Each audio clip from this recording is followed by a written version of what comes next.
দেশের তৈরি পোশাক ও টেক্সটাইল খাতের অধীনে থাকা ১২২টি কারখানা এখনও শ্রমিকদের ফেব্রুয়ারি মাসের বকেয়া বেতন পরিশোধ করেনি।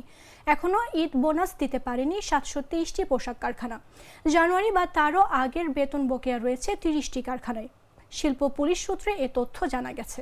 শিল্প পুলিশের এক প্রতিবেদনে বলা হয়েছে, বিজেএমইএ, বিকেএমইএ, বিটিএমএ এবং বেবসের অধীন মোট ২,৮৯০টি পোশাক কারখানা বর্তমানে চালু রয়েছে।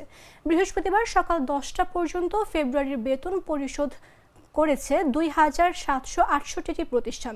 আরও ৩০টি কারখানার শ্রমিকদের জানুয়ারি বা তার পূর্ববর্তী মাসের বেতন বকেয়া রয়েছে। চলতি মার্চের জন্য ৪২২টি কারখানার শ্রমিকদের অর্ধেক বেতন অগ্রিম পরিশোধ করেছে। শ্রমিকদের বেতন পরবর্তী মাসের প্রথম ৭ কর্মদিবসের মধ্যে পরিশোধের কথা থাকলেও এখনও কিছু কারখানা তা মানতে পারেনি, যদিও শ্রম আইন অনুযায়ী এ বিধি রয়েছে।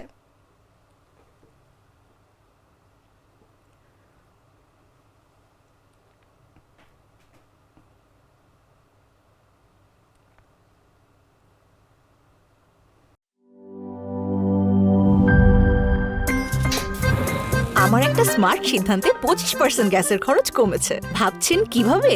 সাধারণ গ্যাস স্টোভ বদলে আমি এনেছি আরএফএল গ্যাস স্টোভ। এর সায়েন্টিফিক নজল ও ব্রাস বার্নার ক্যাপ সমানভাবে তাপ ছড়িয়ে রান্না করে দ্রুত, তাই গ্যাসও বাঁচায় 25%, টাকাও বাঁচে 25%। আরএফএল গ্যাস স্টোভ নিরাপদ ও গ্যাস সাশ্রয়ী।